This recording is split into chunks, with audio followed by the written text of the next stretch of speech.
नमस्कार साथियों, जिनकी ड्यूटीज़ नगर निगम के इलेक्शंस में प्रेजाइडिंग ऑफिसर या फिर पोलिंग ऑफिसर के पद पर लगी है, उनके लिए मेरी यह वीडियो बहुत हेल्पफुल होने वाली है।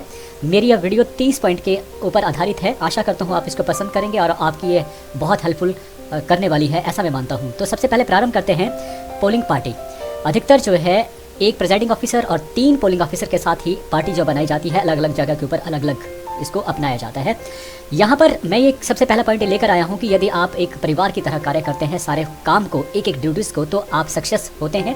और यदि आप किसी एक भी मेंबर आप में से असफल होता है तो पूरी पार्टी उसके लिए दोषी मानी जाती है। याद रखना, पूरी पार्टी उसके लिए दोषी मानी जाती है जो भी कार्रवाई आगे रहती है। तो इसलिए बेहतर है आप एक परिवार की तरह अपने आप को गांठ लें, बना लें, संबंध स्थापित कर लें और उसके बाद अपने काम को पूरा अंजाम दें, एक परिवार फैमिली की तरह। दूसरा मेरा पॉइंट रहेगा कि सबसे पहले जब आप सामान लेने के लिए जाते हैं, आपको मटेरियल दिया जाता है, उन मटेरियल में किन बातों को जरूरी देखना है कि वो ध्यान दें। कंट्रोल यूनिट CU जिसे कहा जाता है और बैलेट यूनिट जब भी आप प्राप्त करेंगे, पहली बार आपको ये सामान दिया जाएगा तो आपने देखना है कि वो बाहर सील्ड हैं, एड्रेस टैग लगे हैं प्रॉपर हर जगह, आपको मालूम है कहाँ होते हैं। तो एड्रेस टैग सही होने चाहिए, फटे नहीं होने चाहिए, सील्ड और फटे नहीं होने चाहिए, तो बाद में आपको दोष ठहराया जाएगा और इसलिए बेहतर है देख लें। दूसरा क्या चाहिए कि जिस जगह के ऊपर आप जा रहे हैं क्या उसी स्टेशन का नंबर या नाम उस पर एंटर्ड है या नहीं है, वो जरूर आप देख लें। तो ये दोनों एक उसी ही जगह की होनी चाहिए।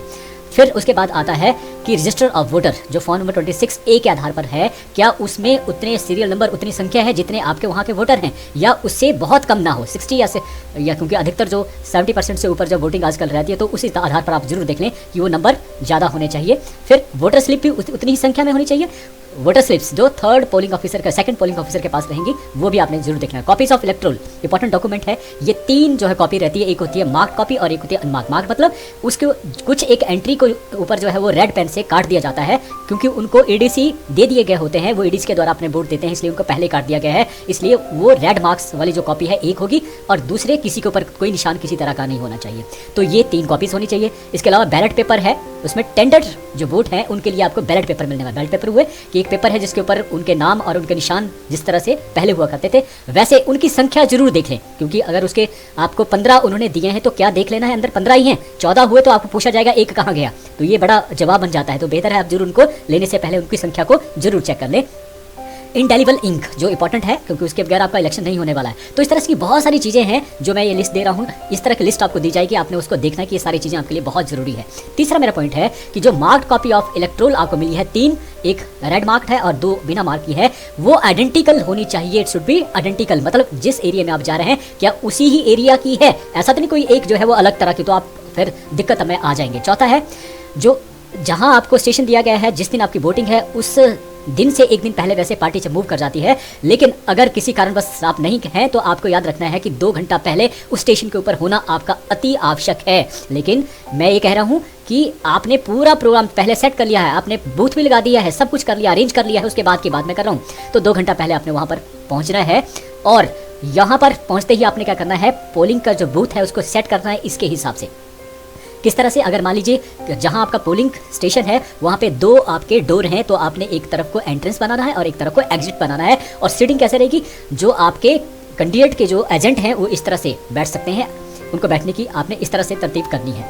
फिर जो पोलिंग ऑफिसर है 1, 2 और 3, फर्स्ट, सेकंड और थर्ड पोलिंग ऑफिसर इस तरह से बिठाना है। और उसके साथ ही आपका कंपार्टमेंट रहेगा जहाँ आपका BU रहेगा, बैलेट यूनिट रहेगा, और यहाँ पे CU थर्ड के पास जो है CU रहेगा। तो ये जो रॉड है जो यहाँ से जिसको कनेक्टिंग जो वायर रहती है, स्ट्रिप रहती है, उसके बीच से कोई रास्ता ना बनाए ताकि जो है ये डिस्टर्ब ना हो, तो ये बेहतर रखें। और इस तरह से यहाँ से एग्जिट करना है, लेकिन यह ख्याल रखना है कि एग्जिट के ऊपर आपने एक जो है हो सके तो कपड़ा या पर्दा जो है जरूर लगा दे, ताकि यहाँ की जो सिक्योरिटी है वो बनी रहे, एक तरह से वो दिखे ना। तो ये अगर आपका एक ही डोर है तो फिर आप उसी को ही एंट्रेंस बनाएंगे, उसी को एग्जिट करेंगे। तो सेट करना है अपना जो जगह है, जो पोल है, स्टेशन है। फिर सेटअप पोलिंग स्टेशन हो गया और एनेक्शन नंबर 5 में ये दिया गया है, तो इस तरह से। फिर आता है छठा point, display outside your polling station. 2 notice लगेंगे, एक होगा ऐसा नोटिस जिसके ऊपर आपको एरिया जो है दिया होता है, एरिया का नंबर है, कितने वहाँ पर पोलिंग जो है वो कितने हैं, कितने वोटर हैं, इस तरह का आपको एक डॉक्यूमेंट होगा, वो चिपकाना है। दूसरा क्या रहेगा आपका फॉर्म नंबर 25 के ऊपर लिस्ट ऑफ कंटेस्टिंग कैंडिडेट, कौन कौन से चुनाव जो लड़ रहे हैं उनकी एक लिस्ट होगी, वो आपने लगाना। तो ये 2 डॉक्यूमेंट आपने बाहर चिपकाने हैं लोगों को देखने के लिए। 7वां है appointment of polling officer locally if polling officer is absent और इल, यदि आपका खुदा ना खास्ता कोई एक बीमार हो जाता है तो इमीडिएटली जो प्रेजाइडिंग ऑफिसर, मान लीजिए प्रेजाइडिंग ऑफिसर अगर बीमार हो जाता है तो जो फर्स्ट पोलिंग ऑफिसर होता है वो प्रेजाइडिंग ऑफिसर का कार्य करता है, और एक अपॉइंट जो है लोकली जो गवर्नमेंट इंप्लॉय है उसको आप जो है वो ले सकते हैं। लेकिन अगर आप नज़दीक का स्टेशन है तो आप RO को अपना जो है वो फ़ोन कीजिए और इमीडिएटली आपको जो है वो अधिकारी जो है भेज दिया जाएगा। 8वां आता है conduct of the mock poll. ये इंपॉर्टेंट काम जो है 1 घंटा पहले, याद रखना 1 आवर पहले ही आपको ये करना होगा। लेकिन कई बार होता है कि क्योंकि आपने एक दिन पहले उनको बताया है कि हमारी जो अगर वोटिंग जो है वो 8 बजे है शुरू, तो आप 7 बजे शुरू करेंगे, तो उनको बता दें कि 7 बजे आपने जो है वो मॉक पोल होगा और आपने वहां पर पहुंचना है। कहीं कहते हैं कि भाई मॉक पोल करना क्या जरूरी है, बिल्कुल जरूरी है। याद रखना यदि मॉक पोल नहीं हुआ तो उस स्टेशन की जो अगर ये कंप्लेंट चली जाती है तो वहाँ का जो आपका चुनाव है पूरी तरह से रद्द हो जाता है और उसकी गाज आप सभी के ऊपर आने वाली है। तो मॉक पोल बहुत बहुत इंपॉर्टेंट है। क्यों इंपॉर्टेंट है? क्योंकि ऐसा जो है वो बार बार शिकायत होती है कि जी EVM के साथ छेड़छाड़ हो रही है, फलाना हो रहा है, तो उसको बताने के लिए कि भाई छेड़छाड़ नहीं होती। देखिए मॉक पोल का एक और भी है कि मिनिमम 50 की जो है आपको कंडीशन जो है रखी गई, लेकिन 50 से ज़्यादा भी हो सकता है किसी कंडीशन में। यहाँ पर ये कहा गया है कि आपको इक्वली जो है वो सभी को डालना है। इक्वली, याद रखना मैंने यहाँ वर्ड यूज़ नहीं किया है, सभी जितने, मान लीजिए आपके 9 जो है कैंडिडेट हैं, 9 कैंडिडेट को इक्वली अगर वोट डिस्ट्रीब्यूट करेंगे तो 9 और को पढ़ेंगे 666, तो 9 6 जो होता है 54, तो इसका मतलब 50 नहीं पढ़ेंगे, उसको 54 जो है टोटल आपने वोट डालने हैं। लेकिन याद रखना 6 की संख्या, 6 की संख्या में ही आपने सभी को डालने हैं। और जब रिजल्ट सेक्शन में आप जाएंगे क्लोज करने के बाद तो आपका जो रिजल्ट है वो 6 से ही आएगा। तो ये बताने के लिए कि देखिए मशीन के साथ कोई छेड़छाड़ नहीं हो सकती है, ना वोट इधर से उधर जा सकता है, सभी को 6 मिले हैं। तो ये है जो मॉक अप पोल है उसका उद्देश्य क्या है। तो कैसे, सबसे पहले आपने पावर जो है ऑन करनी है सीयू का पीछे को, और उसका BU, सबसे पहले तो BU को जो है कनेक्ट करना है। सबसे पहला काम होगा BU को कनेक्ट करना सीयू के साथ, आपको बताया होगा।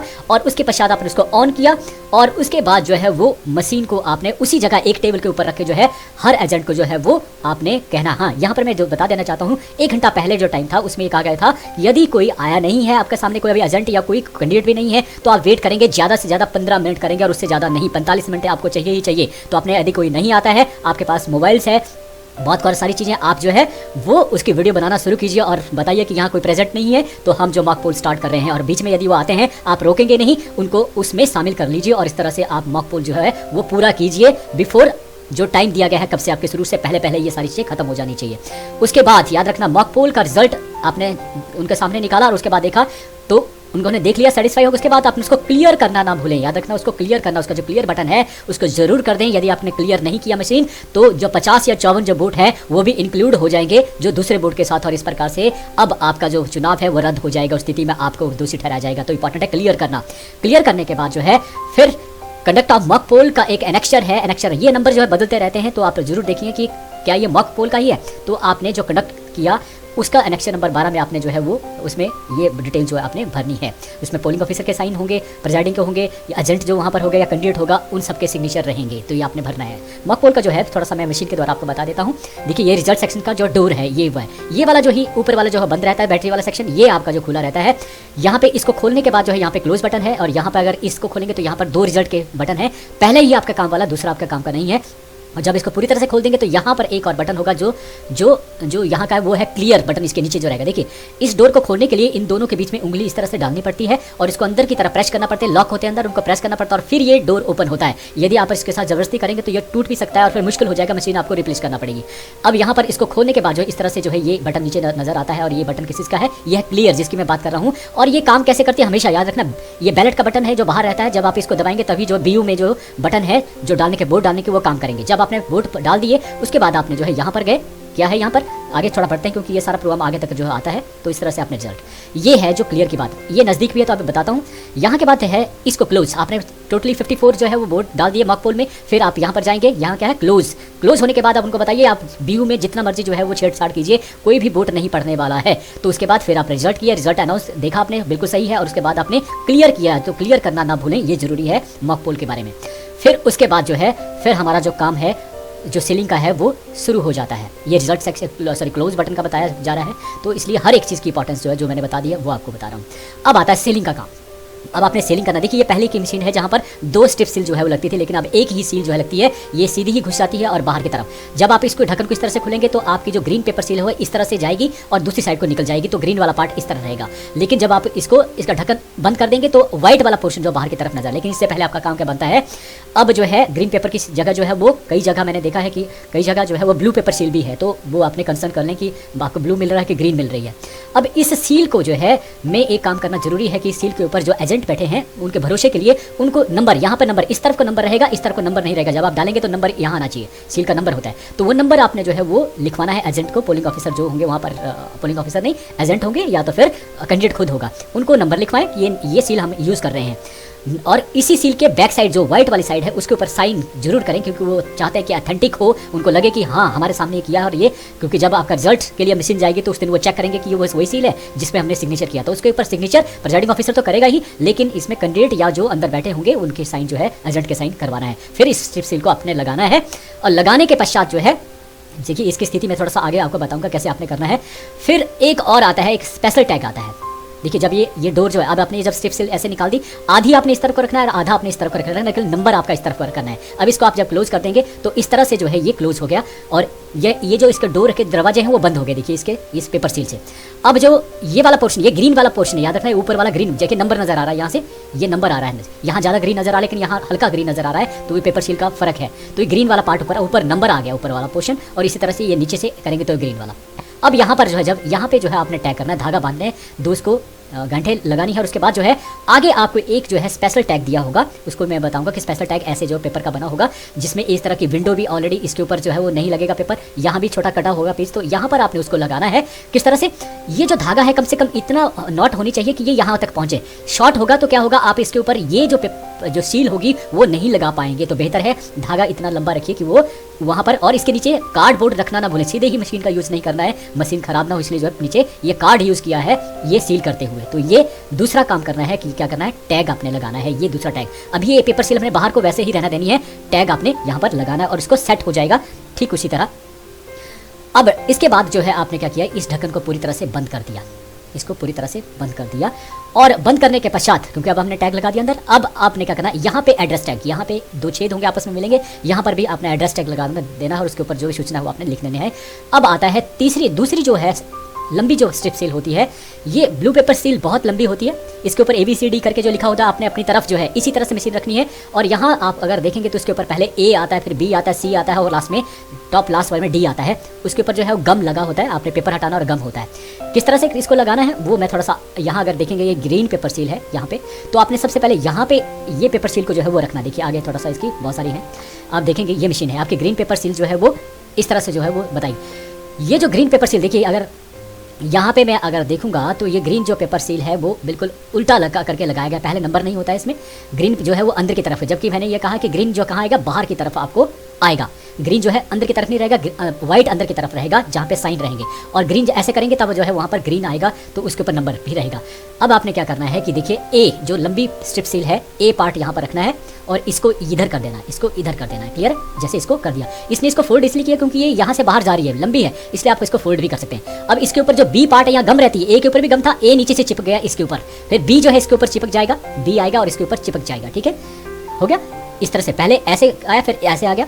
अब इसके बाद जो है जो सी है वो सी के ऊपर से ये पेपर हटाएंगे तो गम यहाँ पर रहेगा, इसको आपने यहाँ पर चिपका देना है, ठीक उसी तरह जैसे ये चिपका दिया गया है, यहाँ पर ये चिपक गया और नंबर नजर आ रहा है, ठीक है, जो ग्रीन पेपर सील का नंबर यहाँ पर नजर आ रहा है, क्लियर हो गया। अब इसके पश्चात जो है आपने ये जो लंबी स्ट्रिप से इसको घुमाना है और पीछे से लेते हुए बैकवर्ड से लेते हुए और ये आगे यहाँ पर जो है लग जाएगी और इसका नंबर यहाँ नजर आएगा। तो इस तरह से ये यहाँ चिपक जाएगी, जो हमने सी पार्ट निकाला था वहाँ से ये सी पे चिपक गया डी पार्ट, क्लियर हो गया।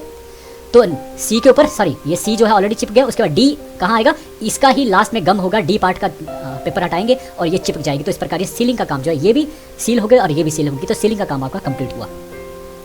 अब आता है 200 पॉइंट, वह place the ballot unit to the voting compartment.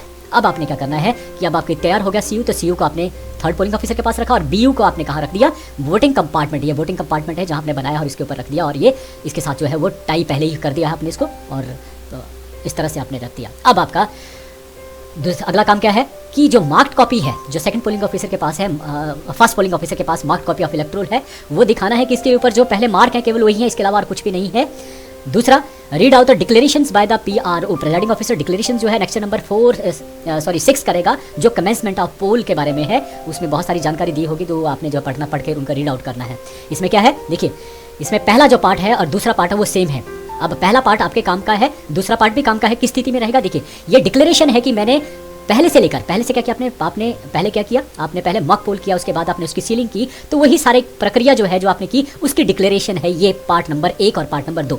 Part number 2 कहाँ कब आएगा कि आप बीच में आपका जो है वो मशीन खराब हो गई और आपको फिर से बदलना पड़ा, CU और BU दोनों ही बदलेंगे, तो उस स्थिति में आपने फिर से वैसे ही मॉक पोल करना है, वैसे ही सारी सीलिंग करनी है, तो उस समय आपने दूसरा पार्ट भी आपको भरना पड़ेगा, अन्यथा मशीन आपकी ठीक रही तो आपका पार्ट नंबर 1 ही भरना है। किस फॉर्म की बात हो रही है, एनेक्शन नंबर 6 की, जो क्या है आपका डिक्लेरेशन है। थर्ड पार्ट है, अब इसका पहला पार्ट ही आप भरेंगे, उसके बाद जब आपका एंड होगा पोल, जब लास्ट पोल दे चुका होगा अंतिम जो लोग है जो भी, तो तब आपने डिक्लेरेशन जो है ये भरनी है। फिर उसके बाद जो चौथा है ये होगा जब सीलिंग अंत में हो जाएगी, एंड होने के बाद क्लोज आपने कर दिया, उसके बाद आपने फिर से उसको सील किया, वो बॉक्स में डाला और सीलिंग करने के पश्चात आपने ये भरना, तो तब ये डॉक्यूमेंट कंप्लीट होता है। तो ये है declaration for number annexation number 6। फिर आता है 13, ये नंबर अलग हो सकते हैं। Reading out allowed section number 292, जो आपको 1994 एक्ट नंबर 1994 जो आपको सेव करता है, लोगों को बताता है कि आप अवेयर रहें, अगर आप ऐसा करेंगे तो आपके लिए ये सजा है, ये दंड है, ये फलाना है। तो इस तरह एनेक्शन नंबर 1 आपके जो खास चीजें हुआ आपने उनको समझानी है, पूरा पढ़ने की आवश्यकता नहीं है। अलाउ ओनली 1 पोलिंग एजेंट, याद रखना आप 3 एजेंट को नामिनेट कर सकते हैं। 27A फॉर्म इसका होगा, तो जो फॉर्म आपने भरा है उसके नीचे जो है 27 के ऊपर जो जिसका वो एजेंट बनकर आया उसके साइन भी होंगे, ठीक है दोस्त। उसके साइन आपने अगर चेक करने हो कि सचमुच उसी ने साइन किया, कैंडिडेट के साइन है, तो आपके पास जो है एक सिग्नेचर सीट आती है, वो कैंडिडेट के सिग्नेचर सीट की, ताकि आप उसको मैच कर सकें और देखें कि क्या उसी के हैं। फिर उस कैंडिडेट को जो आपका एजेंट आया है, उस कैंडिडेट का एजेंट वो प्रिजाइडिंग ऑफिसर अपने सामने सिग्नेचर करेगा, कहाँ, डिक्लेरेशन के नीचे उसकी एक डिक्लेरेशन होती है, और उस डिक्लेरेशन के ये एजेंट की डिक्लेरेशन होते हैं, उसके नीचे उसके साइन करवाने अपने सामने, उस प्रकार से उस फॉर्म को अपने पास रखना है, क्योंकि वो इंपॉर्टेंट डॉक्यूमेंट है, आपको बाद में उसको देना भी है। 15 है ensure free and fair, yes 3 जो है आप एजेंट जो है वो आप अलाउ कर सकते हैं, लेकिन बैठेगा अंदर केवल एक कैंडिडेट ही आप अलाउ करेंगे।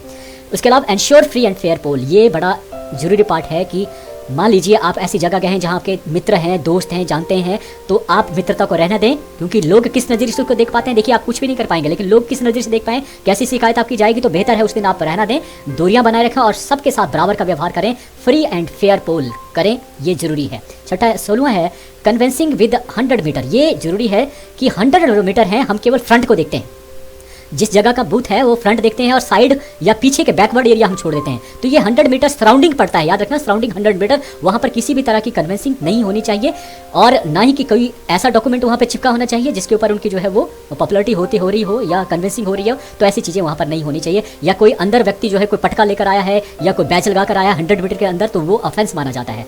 आगे, do not give any special treatment to VIP, वहाँ का कोई विधायक आ जाता है, कोई पहला मंत्री रहा वो आ जाता है, आप बिल्कुल नहीं खड़े होंगे, याद रखना। ड्यूटीज़ वाले कोई भी उनको उसी तरह से लेंगे जिस प्रकार से दूसरे जो है वो वोट देने के लिए, कास्ट करने के लिए आए हैं, वो भी उसी प्रक्रिया के साथ जो है वो अंदर आएंगे और अपना वोट देकर चले जाएंगे, कोई स्पेशल ट्रीटमेंट नहीं देंगे।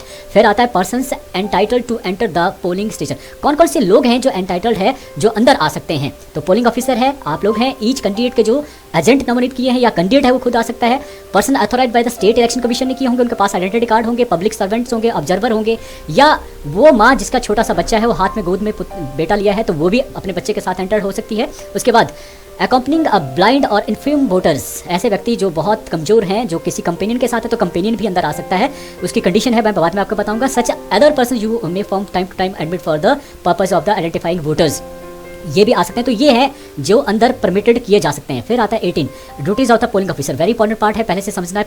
फर्स्ट पोलिंग ऑफिसर जो है उसकी ड्यूटीज़ क्या रहती है, उसके पास जो है जो मार्क कॉपी ऑफ इलेक्टोरल है, जिसके ऊपर रेड लाइन जो है पहले से ही कर दी गई है, क्योंकि ADC जो लोग जो है जिनकी ड्यूटीज़ लगी है उनको भी हक है अपना वोट डालने का, तो उनको वोट दिया जा चुका है ADC के द्वारा, तो उनको अंडरलाइन कर दिया जाता है, उनको काट दिया जाता है उस जगह से, तो रेड मार्क किया होता है, इसलिए उसको कहते हैं रेड मार्क कॉपी इलेक्टोरल्स। तो जो फर्स्ट पोलिंग ऑफिसर के पास रहती है, याद रखना मार्क कॉपी, आपका सबसे इंपॉर्टेंट काम है कि आपने पहचान करनी है, इंपॉर्टेंट है। पहचान के लिए आपके पास जो है बहुत सारे जो है क्या करते हैं, बाहर से जो कैंडिडेट होते हैं वो छोटी छोटी पर्चियाँ स्लिप बना के दे देते हैं, याद रखना उस स्लिप के ऊपर उसका नाम या सिग्नेचर या आइडेंटिफाई नहीं होना चाहिए कि किसी पार्टी से जो ये स्लिप बन के आई है। अगर ऐसी स्लिप बाहर से आ रही है तो बिल्कुल अवॉइड कीजिए, उसको फेंक दीजिए, उनको कहिए आप खुद जो है इलेक्ट्रोल में देखेंगे उनका नंबर कौन सा नंबर है।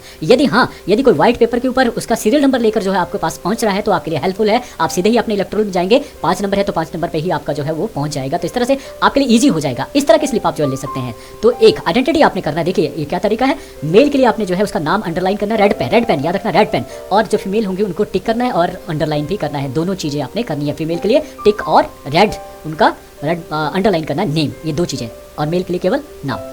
अब आपका आइडेंटिफाई का क्या करेंगे, एक उनके पास जो है एपिक जो बना है वोट देने के लिए वो सभी के पास हो, ऐसा इंश्योर किया जाता है। लेकिन ये जरूरी नहीं है, उसको ऑथेंटिक एक ही डॉक्यूमेंट नहीं माना गया। इसके अलावा और भी 14 डॉक्यूमेंट है, अलग अलग कंडीशन जो है बदलती रहती है। तो आपके पास शायद ये भी अलग से दे दिया गया होगा कि कौन कौन से डॉक्यूमेंट आप जो है वो इसके लिए प्रूफ मानेंगे, जैसे कि आधार हो गया या लाइसेंसिंग हो गया, अलग अलग तरह के लाइसेंस जो है उसमें चलते हैं। तो ये देखेंगे। और उसके बाद एक और क्वेश्चन रेज होता है कि क्या बिना आइडेंटिटी के जो है वो चल सकता है? बिल्कुल भी नहीं चल सकता है। आप कोई ना कोई आइडेंटिटी जरूर जो है देखेंगे, उसके बगैर आप किसी को अलाउ नहीं करेंगे उसे आइडेंटिटी मंगवा के। हाँ, एक और रह जाता है फर्स्ट पोलिंग ऑफिसर का, जो आपके पास नहीं दिया जाता है इस तरह का डॉक्यूमेंट, क्योंकि समय समय पर बीच में आपको जो है प्रिजाइडिंग ऑफिसर मेल और फीमेल का जो है आंकड़ा भी आपको देना पड़ता है, कितने मेल हुए कितने फीमेल हुए। अंत में तो प्रिजाइडिंग ऑफिसर डायरी में ये भरना ही पड़ता है पीआरओ को, प्रिजाइडिंग ऑफिसर को। तो वो आपसे ही मांगेगा फर्स्ट पोलिंग ऑफिसर से मेल कितने हुए। तो मान लीजिए आपके जो वहाँ पर 1000 है, 1000 में से मान लीजिए 501 नंबर आपने एक तरफ का लगा देने हैं और एक 500 जो है नंबर आपने लगा देने हैं। और जब भी एक मेल आया तो एक टिक कर दिया, दूसरे इस तरह काटते चलिए लाइन। जैसे अगर मैं पूछूं इस समय तक मेल कितने हुए, 31 हुए, और फीमेल कितने हुए, 28 हुए। तो इस प्रकार से ये जो सिचुएशन, ये जो टैली मार्क्स की जो है वो आपको कोई डॉक्यूमेंट नहीं मिलने वाला है, फर्स्ट पोलिंग ऑफिसर इसको खुद तैयार करेगा। फिर नेक्स्ट आता है दूसरा पोलिंग ऑफिसर नंबर 2। इसके 3 काम है इंडेलिबल इंक लगाने का। इंडेलिबल इंक लगाने का तरीका क्या है कि जो आपका बायां हाथ है उसका जो है वो तर्जनी उंगली है, उसको सबसे पहले बाएं हाथ की तर्जनी उंगली, फिर उसके बाद अगर ये नहीं है तो मिडल में जाएंगे, फिर आप जो है इसमें जाएंगे और सबसे लिटिल में जाएंगे और फिर बाद में थंब में आएंगे। तो ये आपको बता दिया होगा। दूसरा और लगाने का तरीका क्या है, ठीक जैसे इस पिक्चर में दिया गया है। फिर सेकंड है register of voter, appoint document है, वहाँ पर आपका जो है वो हिसाब रखा जाएगा। जैसे कि यहाँ पर दिया गया है, ये अलग अलग जगह के ऊपर थोड़ा सा बदल दिया जाता है। जैसे कि सीरियल नंबर कंटिन्यूटी में होंगे, वहाँ पर 1 से लेकर जितने भी आगे तक आप यूज़ करेंगे वो सीरियल नंबर कंटिन्यूटी में ऑलरेडी होंगे। ये आपको भरना पड़ेगा। इलेक्ट्रोल में जो नंबर जो आपने फर्स्ट पोलिंग ऑफिसर है उसने जोर से बोला कि ये 147 नंबर है, तो आपने एकदम से एंटर कर दिया 147 नंबर है उसका उस इलेक्ट्रोल में नंबर। अब वो पढ़ा लिखा नहीं है तो उसने क्या किया, यहाँ थंब लगा दिया, तो यहाँ थंब, अदरवाइज क्या है सिग्नेचर करने के लिए आपको हमेशा जो रजिस्टर जो है वो टेढ़ा नहीं करना पड़ेगा। आपने बिल्कुल साइन जो है वो टेढ़े ही ले लेने, मतलब आपको बार बार रजिस्टर इधर उधर करने की आवश्यकता नहीं है। तो सिग्नेचर और थंब इंप्रेशन अगर वो अनपढ़ है तो। अब यहाँ पर एक और चीज़ आ जाती है कि यहाँ पे रिमार्क्स में आपको एंटर करने होंगे उनके एपिक कार्ड से, अगर वो दे रहे हैं तो एपिक नंबर का जो है लास्ट 4 डिजिट आपने जरूर लिख लेने हैं। इससे क्या होगा कि गवर्नमेंट को हेल्प मिलेगी ये देखने के लिए कि कितने लोग जागरूक हैं जो एपिक की महत्व देते हैं, एपिक को समझते हैं उसकी वैल्यू क्या है। तो इसलिए ये आपने जरूर जो है वो लिख लेने हैं। फिर इसके अलावा एक कंडीशन से आती है कि हो सकता है कोई व्यक्ति उस समय जो रिफ्यूज़ कर देता है कि मुझे वोट नहीं देना है। ऐसे अपने अपने तरह के लोग व्यक्ति होते हैं, कौन किस तरह का एटीट्यूड है वो आपको मालूम है। तो बेहतर है अगर ऐसा है तो उसको आप जो है जरूर, आप एक सभ्य व्यक्ति हैं, आप जानते हैं वोट कितना इंपॉर्टेंट है देना, तो उनको समझाइए कि अगर आपकी कोई रिजेंटमेंट है, आप गवर्नमेंट से नाराज हैं, तो आप नोटा को दे सकते हैं। इसलिए नोटा बनाया गया है, तो आप अपने रिजेंटमेंट को शो करने के लिए, तो वो खुशी खुशी होकर जो नोटा को जो है वो वोट देकर आएगा और खुश भी होगा कि मैंने जो है वो अपनी रिजेंटमेंट भी शो किया। अदरवाइज घर में बैठ के कौन रिजेंटमेंट जो है वो आपको पता लगेगा कि लोग नाराज, तो बेहतर है नोटा को वोट कीजिए। इस तरह से लोगों को समझाइए। अगर वो फिर भी नहीं मानता है तो आपने क्या करना, वहाँ पर लिख लेना है रिफ्यूज टू वोट, इस तरह का, और उसको जाने देना। और हो सके तो वहाँ पर साइन आप उनके ले, रिफ्यूज टू वोट खुद लिखेंगे और वहाँ पे साइन लेंगे। तो इस तरह से आपने ये काम जो है रजिस्टर ऑफ वोटर। थर्ड आता है प्रिपेयर वोटर स्लिप। ये वोटर स्लिप इस तरह की रहती है आपके, इसमें 2 ही तरह के होते हैं। एक तो सीरियल नंबर, जैसे कि अगर इसका मैं अगर वोटर स्लिप भर रहा हूँ तो सीरियल नंबर यहाँ पर आएगा 6 और यहाँ पर आएगा इसका नंबर जो इलेक्ट्रोल में 147, और यहाँ इनिशियल साइन करके आपने जो है वो थर्ड पोलिंग ऑफिसर के पास ये स्लिप जो है वो खुद देगा। तो इस प्रकार से ये 3 काम जो है वो थर्ड पोलिंग ऑफिसर। अब बोलते हैं कि जो थर्ड पोलिंग ऑफिसर जी उनकी तो बहुत ही ईजी ड्यूटी है, उनके पास जो है CU जो कंट्रोल यूनिट है वो केवल दबाना है और इसके बाद जो इजी है। देखिए यहाँ पर मैं जरूरी कहना चाहूँगा 2 इंपॉर्टेंट पार्ट हैं कि गलतियाँ कहाँ होती हैं और उसका गलती का खामियाजा पूरी जो है वो यूनिट को भुगतना पड़ता। होता क्या है कि हमने बैलेट को जैसे ही थर्ड पोलिंग ऑफिसर ने दबाया, कोई अनपढ़ व्यक्ति अंदर चला गया जिसको हो सकता है उसको समझ ना थी, उसने ब्लू बटन की जगह जो है कईयों की ब्लाइंडनेस रहती है तो उसने रेड को दबा दिया, या तो इससे क्या हुआ, उसने सोचा कि ये दब गया और चला गया। तो लेकिन जो थर्ड पोलिंग ऑफिसर उसने ध्यान ही नहीं दिया, ये जो रेड बटन था वो जला ही है, अभी तक अंदर जो है वोट नहीं कास्ट हुआ है। और क्या हुआ, अगले वाले को उसने अंदर भेजा, उसने वोट कास्ट कर दिया, तो एक मिसिंग हो जाएगा। तो उसका क्या हो जाएगा, मुश्किल हो जाएगी, पूरी पार्टी जो है वो उनकी जॉब की दिक्कत हो जाएगी। इलेक्शन पूछेगा आपसे कि एक वोट का, तो उस स्थिति में क्या करते हैं, हमें जो है वो निपटने के लिए जो कहा जाता है कि आप किसी भी तरह से निपटिए, तो मुश्किल हो जाता है। तो मैं ये कह रहा हूँ कि यहाँ पर जो थर्ड पोलिंग ऑफिसर है वो बड़ा इंपॉर्टेंट है। देखिए आपके पास जो स्लिप आती है बड़ा इंपॉर्टेंट है, आप उसको कभी देखते ही नहीं। स्लिप इसलिए आपके पास आ रही है, उसके ऊपर सीरियल नंबर है, उसका मान लीजिए 77 सीरियल नंबर चला है, तो आप जरूर थोड़ी देर के लिए वेट कीजिए और चेक कीजिए आपका बैलेट पेपर के साथ ही जो है बैलेट बटन के साथ है टोटल, तो टोटल पर दबाएंगे तो आपका 77 ही यहाँ पर आना चाहिए। इट मीन्स अब आप बिल्कुल सही हैं। तो ये जागरूकता जो होना और ये विप का साउंड जैसे ही वोट कास्ट करता है वैसे ही 7 सेकंड के लिए विप का साउंड आता है और उसके पश्चात रेड लाइट काफी थोड़ी देर के लिए जो है कुछ सेकंड के लिए जलती रहती है, उसके बाद ये ऑफ हो जाती है। इसका मतलब अब वोट कास्ट हो गया, अब रेडी जो है मशीन जो है आगे बटन दबाने के लिए। जब तक ये रेड है तब तक जो है बैलेट का बटन नहीं दबेगा, जैसे ही ये ऑफ हो जाएगी वैसे ही आपका बैलेट पेपर जो है ऑन आपका तैयार हो जाएगा। तो इस प्रकार से ये थर्ड पोलिंग ऑफिसर 1900 पॉइंट है, do not entertain any challenge to the identity. देखिए ये बड़ा इंपॉर्टेंट पार्ट है। कई बार होता है कि कुछ लोग जो है बड़े होशियार बनते हैं अपने आप को, और क्या करते हैं, किसी कोई मान लो कोई मर ही गया है, उसका आ गया है वोट, तो उस जगह पर डालने की कोशिश करते हैं, वोट डालने की कोशिश करते हैं, और अंदर जो बैठे हैं उनको पहचान में आ गया कि जो व्यक्ति आ गया गलत आ गया है, ये होशियार समझ रहा अपने आपको, और इस प्रकार से उन्होंने उनको पकड़ लिया। तो पहले क्या करेंगे, उसको चैलेंज करेंगे। चैलेंज नहीं करेंगे, पहले उसको कहेंगे कि आप रिक्वेस्ट करेंगे भाई चले जाए, आप गलत आए हैं। अगर वो अपने आप को ज़्यादा ही होशियारी दिखा रहा है तो फिर उस कंडीशन में क्या करेंगे, जिस कैंडिडेट का एजेंट ने जो है चैलेंज किया कि ये गलत व्यक्ति है, सबसे पहले उससे 20 रुपये की फीस जो है आप जो है लेंगे, आपके पास एक रसीद होगी, 20 रुपये की फीस आप काटेंगे और फिर उसका चैलेंज जो एक्सेप्ट करेंगे। और फॉर्म नंबर 63 आपको, सॉरी ये पेज नंबर है, फॉर्म नंबर है 42, वो आपने जो है उसके ऊपर एक काम करना याद रखना। उससे पहले आपको समझ में आ जाना चाहिए कि उसके बाद उस व्यक्ति सीधा ही जेल में जाएगा यदि उसका चैलेंज जो है वो सही पाया गया कि ये गलत व्यक्ति है, ये गलत जो है तरीका अपना रहा था, उसको सीधा ही जेल में जाना पड़ेगा। तो इसको जरूर समझा लीजिए, ये 20 रुपये काटने से पहले तब तक वो जा सकता है। अब आपने जो है पूरी कार्रवाई कर दी, 20 रुपये काट दिए। अब क्या हुआ, आपने उसको बोला कि लाइए डॉक्यूमेंट जो भी आपको प्रूफ करते हैं कि आप कौन है।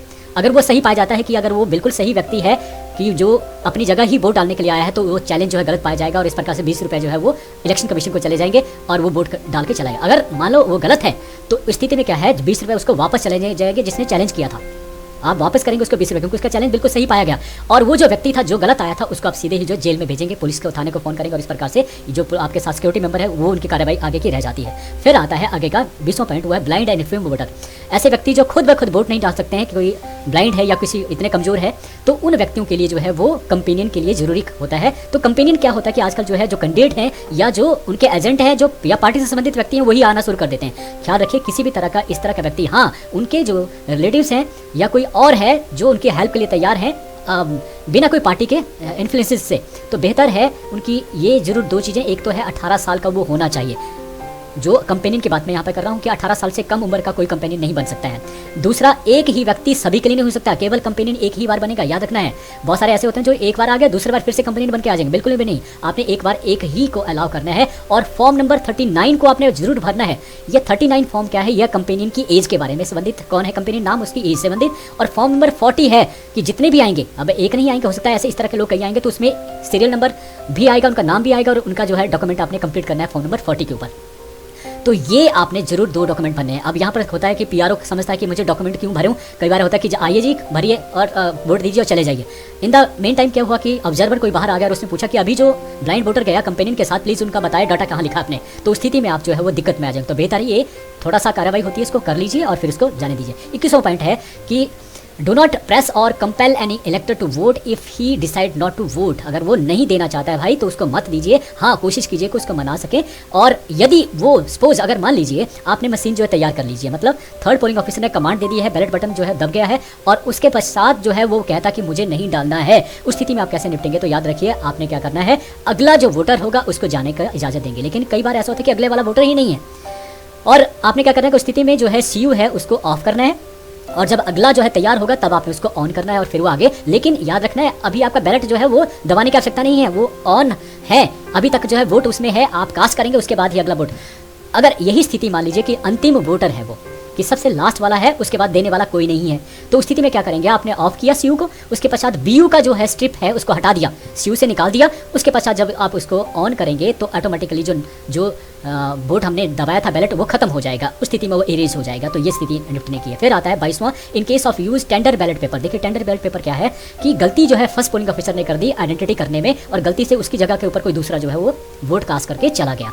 अब इस स्थिति में क्या करना है, क्योंकि अब हक तो सभी का है, जो सही है ओरिजिनल है वो अभी वोट डालने के लिए आया है, उसको वापस नहीं कर सकते हैं, तो उसकी सेटिस्फेक्शन के लिए ओनली सेटिस्फेक्शन, ये जो वोट है टेंडर बैलेट पेपर है कभी गिना नहीं जाता है।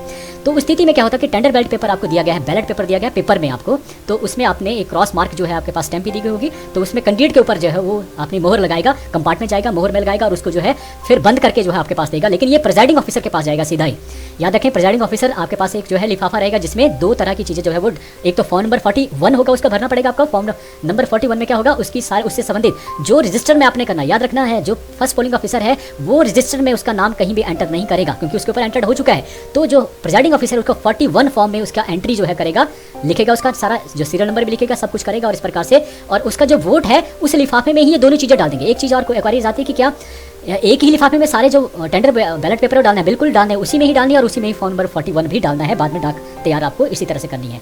फिर आता है 23, what will you do on the hour appointed for the closing of the pole.